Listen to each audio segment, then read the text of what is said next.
പരിശുദ്ധാത്മാവേ പരിശുദ്ധാത്മാവേ പരിശുദ്ധാത്മാവേ എന്നിൽ നിറയണമേ.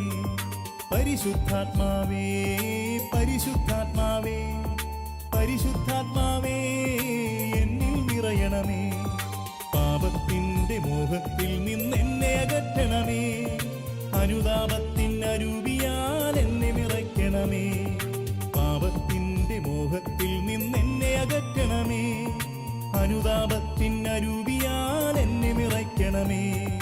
പരിശുദ്ധാത്മാവേ പരിശുദ്ധാത്മാവേ പരിശുദ്ധാത്മാവേ എന്നിൽ നിറയണമേ.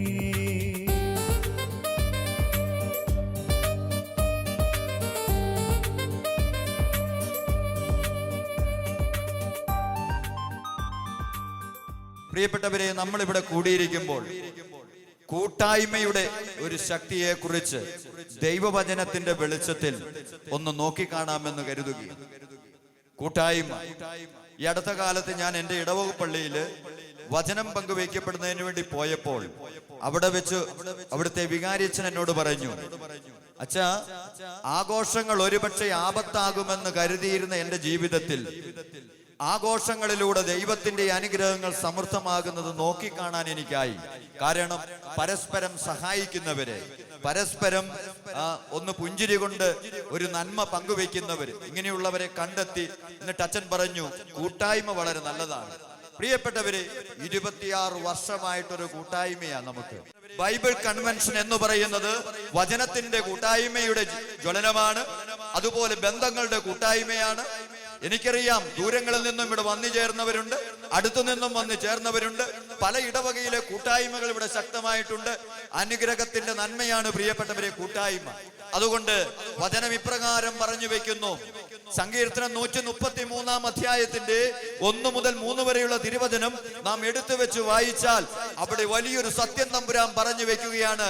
സഹോദരങ്ങൾ ഒരുമിച്ച് വസിക്കുന്നിടത്ത് ജീവന്റെ അനുഗ്രഹങ്ങൾ ദൈവം നൽകുമെന്ന്. ഏതാണ് ഈ ജീവന്റെ അനുഗ്രഹം?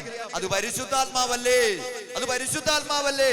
പരിശുദ്ധാത്മാവിന്റെ ജ്വലനം നമ്മുടെ ജീവിതത്തിൽ ശക്തിപ്പെടുമ്പോഴാണ് സ്നേഹത്തിന്റെ കൂട്ടായ്മ ജ്വലിക്കപ്പെടുക. പിതാവ് പറഞ്ഞു സ്നേഹിക്കണം. പിതാവ് പറഞ്ഞു സ്നേഹം അത് സുഖം നൽകുന്നതല്ല എന്ന് പറഞ്ഞു. പ്രിയപ്പെട്ടവരെ, അതിനോട് ചേർത്ത് പറയട്ടെ, നിന്റെ ജീവിതത്തിൽ ജീവന്റെ അനുഗ്രഹങ്ങൾ സ്നേഹത്തിലൂടെ കാണണമെങ്കിൽ പരിശുദ്ധാത്മാവ് ജ്വലിക്കപ്പെടണം. മറ്റൊരു രീതിയിൽ പറഞ്ഞാൽ കൂട്ടായ്മ ജ്വലിക്കപ്പെടണം, കുടുംബം ജ്വലിക്കപ്പെടണം. കൂട്ടായ്മ ജ്വലിക്കപ്പെടുമ്പോൾ വലിയ അനുഗ്രഹങ്ങൾ ഉണ്ടാകും, സംശയമൊന്നുമില്ല. ഈ കഴിഞ്ഞ നാളുകളിൽ നമ്മൾ കണ്ടതാ, നമുക്കാർക്കും മറക്കാൻ പറ്റാത്തൊരു ഡേറ്റ് ഉണ്ട്. 2018 ഓഗസ്റ്റ് 15 മുതൽ 17 വരെയുള്ള ദിവസങ്ങൾ പ്രളയകാലമായിരുന്നു. പ്രളയകാലത്തിലും ഒരു ദൈവാനുഗ്രഹം ഉണ്ടെന്ന് ഞാൻ ഓർത്തു പഠിച്ച ദിവസങ്ങളാണെന്ന് പ്രിയപ്പെട്ടവര്.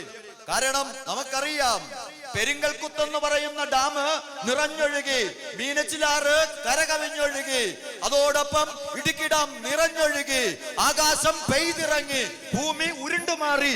അങ്ങനെ ദുഃഖങ്ങളുടെ പ്രതിസന്ധികൾ ഒന്നൊന്നായി മുന്നോട്ട് കടന്നു വരുന്നത് നമ്മൾ ആ നാളുകളിൽ കണ്ടതാണ്.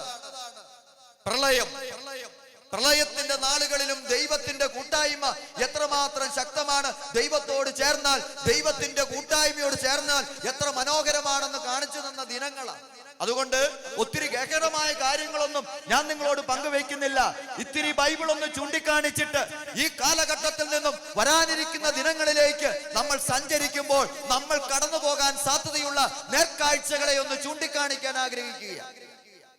വചനത്തിന്റെ വെളിച്ചത്തിൽ ആ പ്രളയത്തിന്റെ കാലഘട്ടത്ത് മനുഷ്യർ ഒരുമിച്ച് കൂടിയിട്ട് അവിടെ ഉണ്ടായിരുന്ന മനുഷ്യരെല്ലാവരും കൂടെ ദേവാലയത്തിനുള്ളിലേക്ക് പ്രവേശിച്ചിട്ട് ദൈവമേ എന്ന് സ്വരമുയർത്തി വിളിച്ചു. ഏതു പ്രളയകാലത്തിന്റെയും പ്രതിസന്ധിയുടെ മേൽ കൂട്ടായ്മയോടുകൂടി ദൈവജനം ഒന്നായിട്ട് വിളിച്ച് പ്രാർത്ഥിച്ചാൽ ആകാശം അടഞ്ഞു, വീണ്ടും മഴവില്ല് തെളിയിക്കപ്പെട്ടു, വീണ്ടും അനുഗ്രഹത്തിലേക്ക് നമ്മളെ നയിച്ചു. പ്രളയം അതിജീവിച്ചവരെ നാം ഓരോരുത്തരും. ദൈവത്തിന് നന്ദി. ഈ ഒരു സംഭവം എന്റെ മനസ്സിലൂടെ കടന്നു പോകുമ്പോൾ ഞാൻ വചനം ഓർത്തു വെച്ചു. നോഹയുടെ കാലഘട്ടത്തിൽ പ്രളയമുണ്ടായത്, നോഹയുടെ കാലഘട്ടത്തിൽ പ്രളയമുണ്ടായപ്പോഴേക്കും വചന ഇപ്രകാരം പറയുന്നുണ്ട്. ഉൽപ്പത്തിയുടെ പുസ്തകം 7-ാം അധ്യായത്തിന്റെ 16-ാം തിരുവചനത്തിൽ ഇപ്രകാരം ഓർമ്മപ്പെടുത്തുകയാ. അവിടെയും പ്രളയം നടക്കുമ്പോൾ ദൈവം ഒരു കൂട്ടായ്മ ഒരുക്കിക്കൊണ്ടേയിരുന്നു. ഏതു പ്രളയത്തെയും അതിജീവിക്കാവുന്ന ദൈവാനുഗ്രഹത്തിന്റെ കൂട്ടായ്മ ദൈവം ഒരുക്കിക്കൊണ്ടേയിരുന്നു. വീണ്ടും ഉൽപ്പത്തിയുടെ പുസ്തകം 8-ാം അധ്യായം 16 മുതൽ 20 നമ്മൾ നോക്കിക്കാണുകയാണെങ്കിൽ നമുക്കവിടെ കാണാൻ പറ്റും, ദൈവത്തിന്റെ കൽപ്പനയനുസരിച്ച് നോഹ ജോഡികളായിട്ട് മൃഗങ്ങളെയും പക്ഷികളെയും എല്ലാം ഈ പെട്ടകത്തിനകത്താക്കുകയാണ്. ഈ പെട്ടകത്തിനകത്താക്കിയിട്ട് വചനം ഇങ്ങനെ പറയുക, ദൈവം ഓർത്തുകൊണ്ടേയിരുന്നു. പ്രിയപ്പെട്ടവരെ, പ്രളയമുണ്ടായാലും പ്രതിസന്ധി ഉണ്ടായാലും നമ്മുടെ ദൈവത്തിന് പ്രത്യേകതയുണ്ട്. ദൈവം നമ്മളെ എന്ത് ചെയ്യും? ഓർത്തുകൊണ്ടേ ഇരിക്കും. ഒരു കുടുംബം എന്നോട് വന്ന് പറഞ്ഞത് ഓർക്കുക, 2 കുടുംബങ്ങൾ തമ്മിൽ ഭയങ്കര വൈരാഗ്യമായിരുന്നു. ഇവിടുത്തെ കോഴി അവിടെ ചാടിയ ആ കോഴിയുടെ കാൽ അവർ വിട്ടു. ഇവിടുത്തെ ആട് ഇപ്പുറത്തെ പറമ്പിൽ നിന്നും എന്തെങ്കിലും കടിച്ചു നിന്നാൽ ആ ആടിന്റെ നാവ് വിട്ടു. അങ്ങനെ പരസ്പരം കലഹിച്ചു നിന്നവരുടെ ജീവിതത്തിൽ ഈ പ്രളയം വരുത്തിയ അനുഗ്രഹം എന്ന് പറയുന്നത്, പ്രിയപ്പെട്ടവരെ, കാർന്നോന്മാരായി തുടങ്ങി വെച്ച ഒരു വെറുപ്പിന്റെ, ഒരു പ്രതിസന്ധിയുടെ, ഒരു വലിയ ദുരന്തം, ഒരു ദുരന്ത ഭൂമിയായി മാറിക്കൊണ്ടിരുന്ന അവരുടെ ഭൂമി, അവരുടെ ജീവിതം ആകെ മാറിപ്പോയി. ഇന്നിപ്പോ അടയും ചക്കരയായിട്ട് ഇരിപ്പുണ്ട്. എന്ന് പിണങ്ങും അറിയത്തില്ല. ഇതാരാണ്? ഇതെങ്ങനെയാ സംഭവിച്ചത്? പ്രളയം. അതുകൊണ്ട് ഉറപ്പ്, ഒരു 100% ഉറപ്പോടുകൂടി പറയാം, നിന്റെ ജീവിതത്തിന്റെ പ്രതിസന്ധികളെ അതിജീവിക്കാൻ ദൈവം ഒരുക്കുന്ന കൂട്ടായ്മയോട് നീ ചേർന്ന് നിന്നാൽ അവിടെ അനുഗ്രഹങ്ങൾ ഉണ്ടാകുമെന്ന കാര്യത്തിൽ സംശയമില്ല. അതുകൊണ്ട് പ്രിയപ്പെട്ടവരെ, പ്രളയ കാലഘട്ടത്ത് സഭയുടെ കൂട്ടായ്മ എത്രമാത്രമാണെന്നുള്ളത് നമ്മൾ കണ്ടതാ. സഭ എത്രമാത്രം അനുഗ്രഹമായി നമ്മൾ കണ്ടതാ. ഒരുപക്ഷേ ചാനലുകളൊന്നും ഒരുപക്ഷെ സഭയെ കുറിച്ച് പറഞ്ഞിട്ടുണ്ടാവില്ല, ഒരുപക്ഷെ പേപ്പറുകളിൽ അത് അച്ചടിച്ച് വന്നിട്ടുണ്ടാവില്ല. എന്നാൽ കഴിഞ്ഞ ദിവസങ്ങളിൽ നടന്ന KCBC മീറ്റിങ്ങുകളിൽ എത്ര കോടി രൂപയുടെ അനുഗ്രഹമാണ് സഭയിലൂടെ സംഭവിച്ചതെന്ന് പിതാക്കന്മാർ വെളിപ്പെടുത്തുന്നത് വായിക്കാനിടയായി. പ്രിയപ്പെട്ടവരെ, സഭയുടെ കൂട്ടായ്മയോട് ചേർന്ന് നിൽക്കണേ. ഈ രാവ് തീരും മുമ്പ് എനിക്ക് നിങ്ങളോട് പറഞ്ഞു വെക്കാനുള്ള ഒരു പ്രധാനപ്പെട്ട കാര്യമുണ്ട്. നീ തിരിഞ്ഞു നോക്കുന്ന മീഡിയകളിൽ സഭ എന്ന് പറയുന്ന വികൃത ജീവിയായിട്ട് ചിത്രീകരിക്കപ്പെട്ടിട്ടുണ്ടെങ്കിൽ ഒരു കാര്യം ഞാൻ ഓർമ്മപ്പെടുത്താം, സഭ എന്ന വലിയ അനുഗ്രഹത്തിന്റെ പുണ്യമാ ഇന്ന് നമ്മളെ ഇവിടെ കൂട്ടിച്ചേർത്ത് വെച്ചിരിക്കുന്നു. ആണോ അല്ലയോ? സഭ എന്ന അമ്മയുടെ കരുതലാ നമ്മളെ ഇന്ന് ഇവിടെ എന്ത് ചെയ്തിരിക്കുന്നത്? കൂട്ടിച്ചേർത്ത് വെച്ചിരിക്കുന്നത്. ദൈവത്തിന് നന്ദി പറയാം. നിങ്ങൾ സഭയെ സ്നേഹിക്കുന്നവരാ. അതിന്റെ ഏറ്റവും വലിയ അടയാളമാണ് ഈ ചൂടത്ത്, ഈ പറയുന്ന സ്ഥലത്ത് നമ്മൾ വന്നു ചേർന്നിരിക്കുന്നത്. ചൂട് മാറ്റാൻ എന്റെ വീട്ടിൽ ചിലപ്പോൾ AC ഉണ്ടായിരുന്നിരിക്കാം, പക്ഷേ എന്നാൽ അത് വിട്ട് രാജാക്കന്മാർ പടിയിറങ്ങിയതുപോലെ ദേവാലയത്തിലേക്ക് പടി കയറാൻ വേണ്ടി ജീവിതത്തിലെ ഇത്തിരി സുഖമുള്ള സമയം മാറ്റിവെച്ച് നമ്മൾ ഇവിടെ എത്തിച്ചേർന്നിരിക്കുക. കാരണം നമുക്ക് വേണ്ടി സഭ ഒരു വലിയ കരുതൽ നൽകിയിരിക്കുന്നു. വിശുദ്ധ മത്തായിയുടെ സുവിശേഷം 13-ാം അധ്യായം 44 മുതൽ 20 ആ തിരുവചനങ്ങളിൽ ഇപ്രകാരം ഓർമ്മപ്പെടുത്തുന്ന ഒരു സംഭവമുണ്ട്. സ്വർഗരാജ്യം വയലിൽ ഒളിക്കപ്പെട്ട നിധിക്ക് തുല്യം എന്ന് പറയുന്നു. ആ വചനം ഒന്ന് വായിച്ചാൽ നമുക്ക് വ്യക്തമായിട്ട് മനസ്സിലാക്കാം. ഇവിടെ വയലെന്ന് പറയുന്നത് സഭയാണെന്നും നിധി ഏതാ? യേശുക്രിസ്തുവാകുന്ന നിധി. യേശുക്രിസ്തുവാകുന്ന നിധി നമ്മൾ കണ്ടെത്തണമെങ്കിൽ എപ്രകാരമായിരിക്കണമെന്ന് അവിടെ പറയുന്നുണ്ട്. ഇങ്ങനെ ഒരു നിധി വയലിൽ കിടപ്പുണ്ടെന്ന് അറിവ് കിട്ടിക്കഴിഞ്ഞപ്പോൾ ആ അറിവ് കിട്ടിയവർ എന്താ ചെയ്ത്? തങ്ങൾക്കുള്ളതെല്ലാം അവരെന്ത് ചെയ്തു? വിറ്റിട്ട് എന്ത് ചെയ്തു? നിധി പോയി എടുത്തു. അങ്ങനെയാണോ? അല്ല, നിധി എടുക്കുകയല്ല ഇത്. അവരെന്ത് ചെയ്തു? വയല് വാങ്ങിച്ചു. ഇന്ന് നമ്മളിൽ പലരുടെയും ചിന്ത ഇങ്ങനെ ആയിക്കൊണ്ടിരിക്കുക, എന്ത് ഈശോയെ, പക്ഷേ സഭയോട് എനിക്ക് ബന്ധമില്ല, എനിക്ക് ആ നിധി വേണം, പക്ഷെ വയല് ഞാൻ മേടിക്കുന്നു. അങ്ങനെയല്ല. അപ്പൊ അതുകൊണ്ട് പ്രിയപ്പെട്ടവരെ, വചനം പറഞ്ഞു തരുന്നു,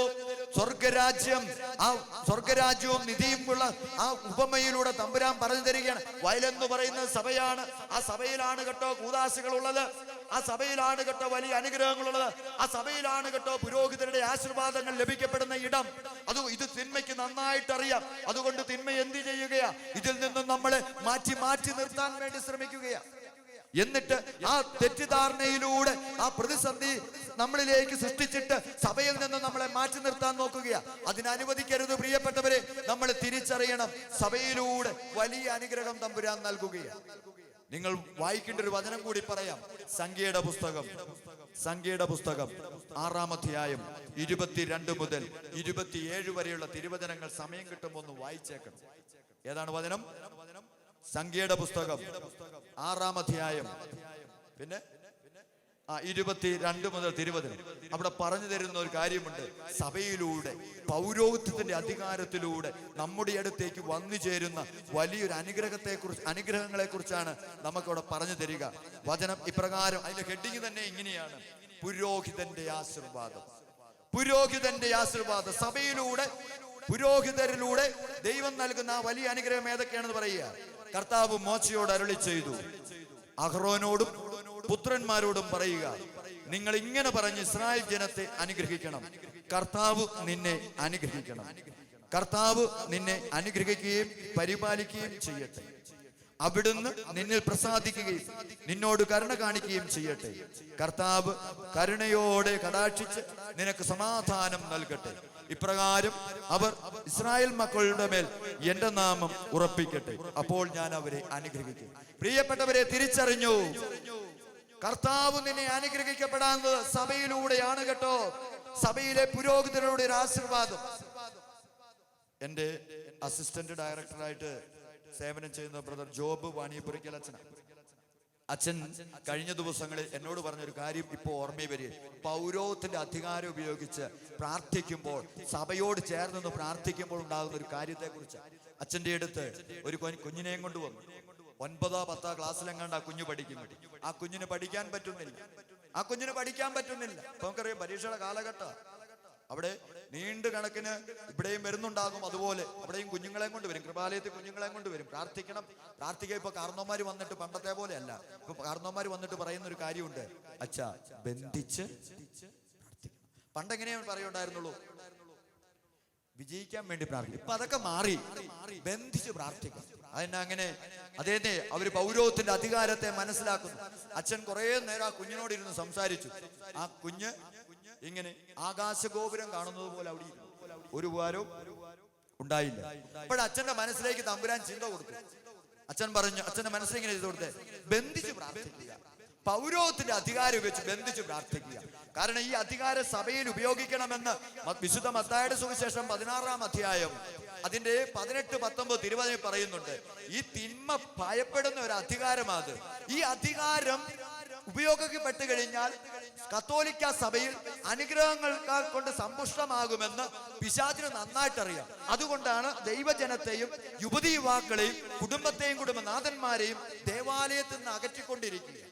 പ്രിയപ്പെട്ടവരെ, സഭയിൽ നിന്നും തെറ്റിദ്ധരിപ്പിക്കപ്പെട്ട് കഴിഞ്ഞാൽ, മാറ്റി നിർത്തപ്പെട്ട് കഴിഞ്ഞാൽ അനുഗ്രഹങ്ങൾ ഇല്ലാതാകും. എന്നിട്ട് ബഹുമാനപ്പെട്ട ജോബച്ചൻ ആ കുഞ്ഞിന്റെ ശിരസിൽ കൈവച്ചിട്ട് ശക്തമായിട്ട് അങ്ങ് പ്രാർത്ഥിച്ചു, ബന്ധിച്ച് പ്രാർത്ഥിച്ചു. അത്ഭുതം സംഭവിച്ചു. പ്രാർത്ഥന കഴിഞ്ഞപ്പോ കൊച്ചു പറഞ്ഞു, അച്ഛാ ഇനി എനിക്ക് പ്രാർത്ഥിക്കണം, ഇനി എനിക്ക് ദേവാലയത്തിൽ പോകണം, ഇനി എനിക്ക് അനുഗ്രഹമാകണം. കരമടിച്ച് ഈശോയ്ക്ക് നന്ദി പറഞ്ഞു. സഭയോട് ചേർന്നിരിക്കുമ്പോൾ ഉണ്ടാകുന്ന അനുഗ്രഹം. അതുപോലെ പ്രിയപ്പെട്ടവരെ, വചനം പറയുക, പുരോഹിത അധികാരം ഉപയോഗിക്കണം. പൗരോഹിത്യത്തിന് 2 വലിയ താക്കോലുകൾ തമ്പുരാൻ കൊടുത്തിട്ടുണ്ട്. 2 താക്കോലുകൾ. അത് വ്യാഖ്യാനിച്ച് പലതാകാം. പക്ഷേ പ്രധാനപ്പെട്ട 2 താക്കോലുകൾ ഞങ്ങൾ ശുശ്രൂഷ ചെയ്യുമ്പോൾ ഉപയോഗിക്കുന്ന ഈ താക്കോല. ഞാൻ ഈ പരിത്രാണ ധ്യാന കേന്ദ്രത്തിൽ ശുശ്രൂഷ ആരംഭിക്കുന്ന കാലഘട്ടങ്ങളിൽ തിരിച്ചറിഞ്ഞതും ഈ വലിയ 2 താക്കോലുടെ അധികാരമാണ്. അത് ഒന്നാമത്തെ അധികാരം, സ്വർഗം തുറന്ന് പരിശുദ്ധാത്മാവിനെ വിളിച്ചുകൊണ്ട് വരാനുള്ള അധികാരമുള്ളവന്റെ പേരാണെന്ത്? പുരോഹിതൻ. ഈ പൗരോഹിത്യത്തെയാണ് ഇന്ന് നിലംപരിശായി മീഡിയയിൽ ഇരുന്ന് ചിലർ ജഡ്ജ് ചെയ്യുകയും ചിലർ തീരുമാനിക്കുകയും ചെയ്യും. അത് കണ്ടറിഞ്ഞിട്ട് നീ ഇപ്പൊ സഭയെ കുറ്റപ്പെടുത്തുക, സഭയെന്ന അമ്മയെ നീ ഒരുപക്ഷെ കുറ്റപ്പെടുത്തുന്നുണ്ട്, അത് അങ്ങനെ ആവല്ലേ എന്ന് ഓർമ്മപ്പെടുത്തുകയാണ്. ഈ രാവിലെ ഇവിടെ ഇരിക്കുമ്പോൾ ഓർമ്മപ്പെടുത്തുക, പ്രിയപ്പെട്ടവരെ, ആ സ്വർഗം തുറന്ന് പരിശുദ്ധാത്മാവിനെ വിളിച്ചു വരുത്താനുള്ള അനുഗ്രഹം ഈ അതിന്റെ വലിയ ഒരു കാരണമാണ് നിങ്ങൾ ഇവിടെ ഇരിക്കുന്നത് തന്നെ. ദൈവത്തിന്റെ പരിശുദ്ധാത്മാവ് വിളിച്ചു വരുത്താൻ പൗരോഹിത്യത്തിന്റെ അധികാരത്തിനാവും. രണ്ടാമത്തേത്, നരകത്തെ പൂട്ടാൻ പറ്റും. ഏത് നാരകീയ ശക്തി എന്ത് ചെയ്യാൻ പറ്റും? പൂട്ടാൻ പറ്റും. ശക്തി, പരിശുദ്ധാത്മ ശക്തി ഉപയോഗിച്ച് ഒരു പുരോഹിതൻ ഈ നരകത്തെ പൂട്ടാൻ പറ്റും. എത്ര സഭയോട് ചേർന്ന് നിന്ന് പ്രാർത്ഥിക്കുന്നവരെ തിന്മയുടെ മേഖല എന്തെങ്കിലും പ്രതിസന്ധി ഉണ്ടാക്കുന്നുണ്ടെങ്കിൽ അവരെ നമുക്ക് മോചിപ്പിക്കാൻ പറ്റും. എൻ്റെ അടുത്ത് ഒരു 2 പേര് വന്നു. ഭാര്യ ഭർത്താക്കന്മാരാണ്. ഇന്ത്യയുടെ നിയമമനുസരിച്ച് ഭാര്യ ഭർത്താക്കന്മാർ, സഭയുടെ നിയമമനുസരിച്ച് അവർ ഭാര്യ ഭർത്താക്കന്മാരല്ല. കാരണം അവർ വിവാഹം കഴിച്ചിട്ടില്ല, വിവാഹം എന്ന കൂദാശ സ്വീകരിച്ചിട്ടില്ല. ഇവര് വന്ന് പറഞ്ഞൊരു കാര്യമുണ്ട്, വിവാഹം കഴിഞ്ഞിട്ട് 3 വർഷമായി, 2 മക്കളുണ്ട്, പക്ഷെ ജീവിതത്തിന് സ്വസ്ഥതയില്ല. ജോലിക്ക് പോകുന്നു, ജോലി ശരിയാവുന്നില്ല. ഈ ഭാര്യ ഭർത്താക്കന്മാർക്ക് ഒരുമിച്ച് ജീവിക്കാൻ പറ്റുന്നില്ല, 2 സ്ഥലങ്ങളിലായി പോകും. ആകെ ഒരു പ്രശ്നം, കുഞ്ഞുങ്ങളാണെങ്കിൽ പറഞ്ഞാൽ കേൾക്കുന്നില്ല. ചെറുപ്പം മുതലേ കുഞ്ഞുങ്ങൾ വഴിതെറ്റി പോകരുത് എന്ന ചിന്ത മനസ്സിലുള്ളതുകൊണ്ട് അവരെന്ത് ചെയ്തു? അവർ ശക്തമായിട്ട് കുഞ്ഞുങ്ങളെ ക്രമീകരിച്ചു. എന്തുപറ്റി? കുഞ്ഞുങ്ങൾ പറഞ്ഞാൽ കേൾക്കുന്നില്ല. അപ്പൊ അവരോട് സംസാരിച്ചു. അവർ പറഞ്ഞതാ, ഏതോ ഒരു വൈദികനുമായി സംസാരിച്ചപ്പോൾ പണ്ടെന്തോ ഒരു ഇഷ്ടക്കേടുണ്ടായപ്പോൾ അച്ഛനോട് 2 എണ്ണം പറഞ്ഞു, അച്ഛനും തിരിച്ച് 2 എണ്ണം പറഞ്ഞു. അതുകൊണ്ട് പിണങ്ങിക്കഴിഞ്ഞ ആളാ. അദ്ദേഹം വന്ന് സംസാരിച്ചതിന് ശേഷം അദ്ദേഹത്തോട് ഞാൻ പറഞ്ഞു, ഞാൻ എല്ലാം കേൾക്കുന്നു, മറുപടി പറയുന്നതിന് മുമ്പ് ഒന്ന് പ്രാർത്ഥിക്കും. ഞാൻ പ്രാർത്ഥിച്ചപ്പോ പൗരോഹിത്യ അധികാരം ഉപയോഗിച്ച് ഇവരുടെ ചിന്താഗതികളെ നയിച്ചുകൊണ്ടിരിക്കുന്ന ആ തിന്മയുടെ ശക്തിയെ ബന്ധിച്ചു പ്രാർത്ഥിച്ചു. പ്രിയപ്പെട്ടവര്, അവരിന്ന് സഭയോട് ചേർന്നിരിക്കുക, വികാരിച്ചനോട് ചേർന്നിരിക്കുക, വലിയ അനുഗ്രഹം പ്രാപിച്ചുകൊണ്ടിരിക്കുക. എപ്പോഴാ അവർക്ക് അനുഗ്രഹമായത്? എപ്പോഴാ? അവർ ഈശോയോട് പ്രാർത്ഥിക്കാറുണ്ടായിരുന്നു, അവർ വ്യക്തിപരമായിട്ട് ഒത്തിരി പ്രാർത്ഥിക്കുന്നുണ്ടായിരുന്നു. പക്ഷേ എപ്പോഴാണ് അനുഗ്രഹമായത്? നിധി എപ്പോഴാ കിട്ടിയത്? എപ്പോഴാ? സഭയോട് ചേർന്ന് നിന്നപ്പോഴാ അവർക്ക് നിധി കിട്ടിയത്. സഭയോട് ചേർന്നിരിക്കാൻ നമ്മളും പഠിപ്പിക്കണം നമ്മുടെ പ്രിയപ്പെട്ട മക്കളെ.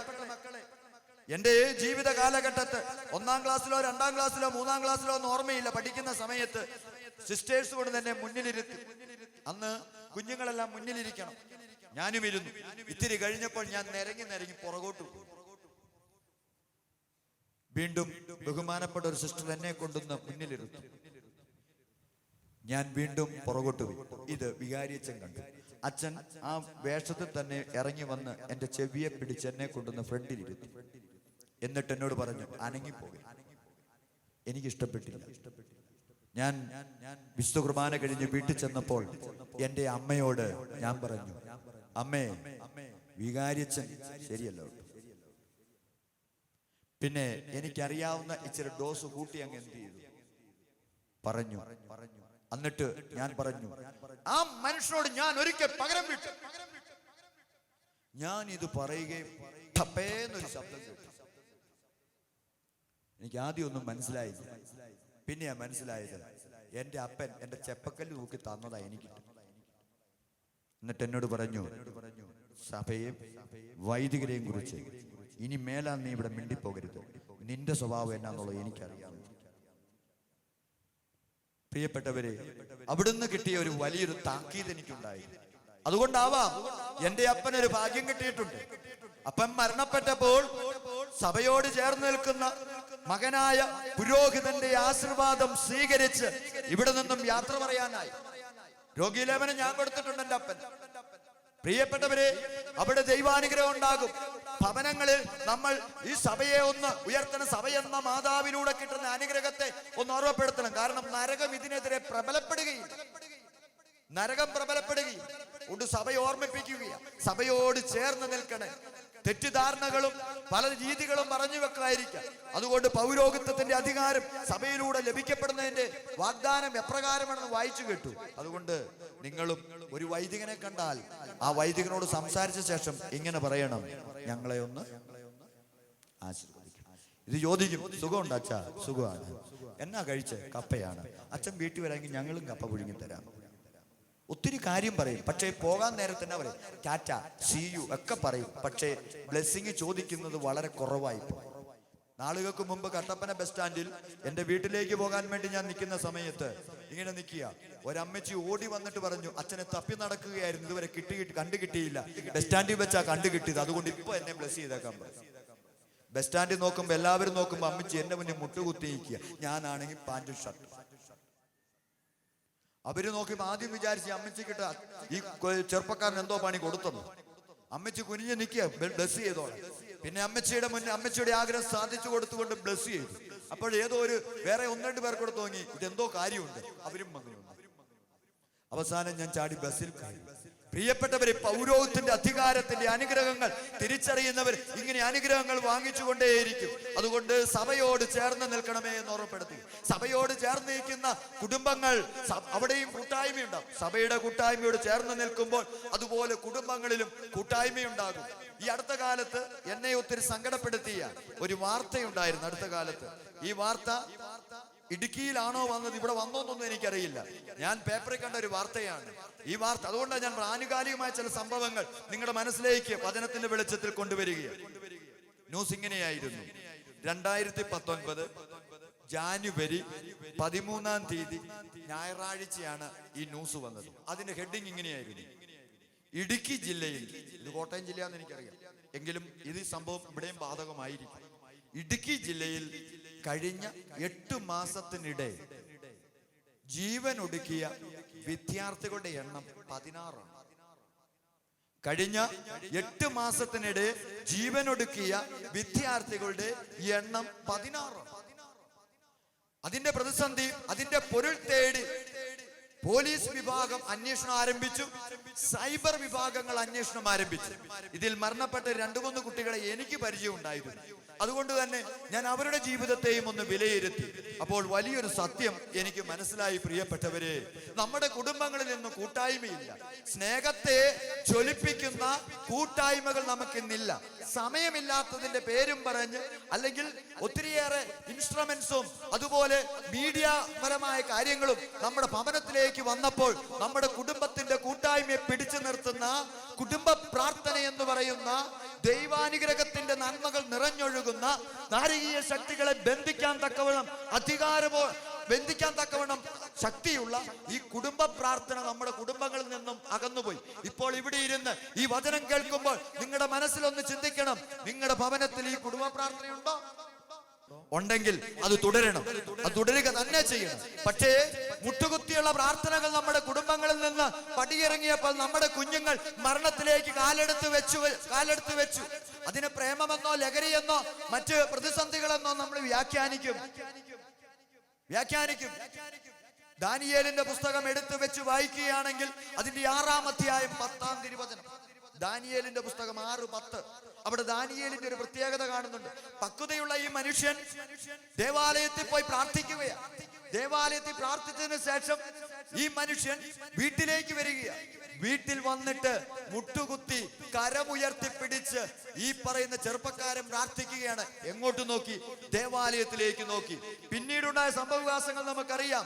ഈ ചെറുപ്പക്കാരനെ കൊണ്ടുപോയി സിംഹത്തിന്റെ കൂട്ടിലിട്ടു. അവിടെ നിന്നും ദൈവം അവനെ പുല്ലുപോലെ ഇറക്കിക്കൊണ്ടുവന്നു. ഇല്ലേ? അതിനു മുമ്പ് ഒരു മുട്ടുകുത്തിയുള്ള പ്രാർത്ഥനയുണ്ടായിരുന്നു. മുട്ടുകുത്തി പ്രാർത്ഥിച്ചെന്നാ ബൈബിൾ പറയുന്നത്. നമ്മുടെ കുടുംബങ്ങളിൽ മുട്ടുകുത്തിയുള്ള പ്രാർത്ഥനകൾ വിട്ട് സോഫായിൽ കയറിയിരുന്ന്, കസേരകളിൽ കയറിയിരുന്ന്, അതുപോലെ അല്ലെങ്കിൽ ഓരോരോ റൂമുകളിൽ ഇരുന്ന് അവിടെ ഇരുന്ന് ഒരു നന്മ നിറഞ്ഞ മറിയമേയും, ഇവിടെ ഇരുന്ന് ഒരു പരിശുദ്ധ മറിയമേയും, അവിടെ ഇരുന്നൊരു തീർത്ഥസ്തുതിയും, അവിടെ ഇവിടെയും റൂമുകളിൽ ഇരുന്ന് ഇപ്പൊ കൈ കൊണ്ട് പിള്ളേര് കാണിക്കുന്നത് പോലെ ഈശോ മിശിഹായ്ക്ക് സ്തുതി കൊടുക്കുന്ന ഇപ്പം ഇങ്ങനെയാന്നാ കേട്ടെ. കൊച്ചു പിള്ളേര് ഉമ്മ തരുന്ന കണ്ടിട്ടുണ്ട് എന്ന് പറഞ്ഞ പോലെ അപ്പൻ അവിടെ ഇരുന്ന മോനെ എല്ലാരും ആ ഒരു അവസ്ഥ വന്നിരിക്കും. മുട്ടുകുത്തി പ്രാർത്ഥിക്കാതെ വന്നപ്പോൾ വീണ്ടും ഈ മുട്ടുകുത്തിയുള്ള പ്രാർത്ഥനയുടെ, കുടുംബ പ്രാർത്ഥനയുടെ പ്രാധാന്യം ഒന്നുകൂടി നമ്മളെ ഓർമ്മപ്പെടുത്തും. എസ്തർ എന്ന് പറയുന്ന പുസ്തകം എടുത്തു വെച്ച് വായിച്ചാൽ അവിടെ മൊർദെഖായി എന്ന് പറയുന്ന ഒരു മനുഷ്യനുണ്ട്.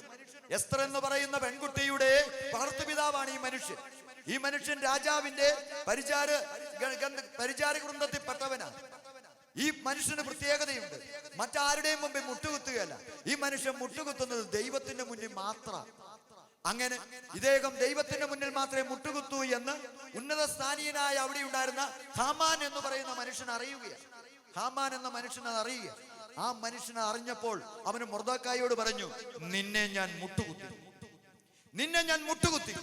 നിന്നെ ഞാൻ നശിപ്പിക്കും എന്നും പറഞ്ഞ് ഹാമാൻ എന്ന് പറയുന്ന ഈ അധികാരമുള്ളവൻ ഇവന്റെ പിന്നാലെയാണ്. ഈ സമയത്ത് മൊർദെഖായി വീട്ടിൽ വന്ന് മുട്ടുകുത്തി പ്രാർത്ഥിക്കുന്ന ഒരു രംഗം പറഞ്ഞിട്ടുണ്ട്. മൊർദെഖായിയുടെ പ്രാർത്ഥന എന്നും പറഞ്ഞു ആ പ്രാർത്ഥന ചൊല്ലി ആ മനുഷ്യൻ കരങ്ങൾ ഉയർത്തി പ്രാർത്ഥിച്ചു. അപ്പോഴവിടെ അത്ഭുതങ്ങൾ സംഭവിച്ചത്. ഇവനെ മുട്ടുകുത്തിക്കാൻ പോന്ന ഹാമാൻ എന്ന് പറയുന്നവൻ, അവനും അവന്റെ തലമുറയും തകർന്ന് തരിപ്പണമായി പോയി. മുട്ടുകുത്തി പ്രാർത്ഥിച്ചു.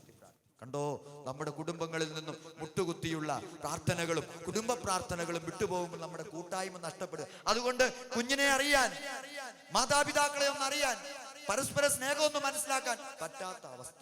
സ്നേഹം അനുഭവിക്കാൻ, സഭയുടെ സ്നേഹം അനുഭവിക്കാൻ സഭയുടെ കൂട്ടായ്മയിലും, കുടുംബത്തിന്റെ സ്നേഹം അനുഭവിക്കാൻ കുടുംബത്തിന്റെ കൂട്ടായ്മയിലും, അങ്ങനെ സഭയോടും കുടുംബത്തോടും ചേർന്ന് നിൽക്കുന്ന ഒരു കുടുംബമുണ്ടെങ്കിൽ ആ കുടുംബങ്ങളിൽ നിന്നുണ്ടല്ലോ അത്ഭുതകരമായ സാക്ഷ്യങ്ങൾ ഉണ്ടാകും. അത്ഭുതകരമായ സാക്ഷ്യങ്ങൾ ഉണ്ടാകും. അവരിലൂടെ ആ കുടുംബം അറിയപ്പെടും.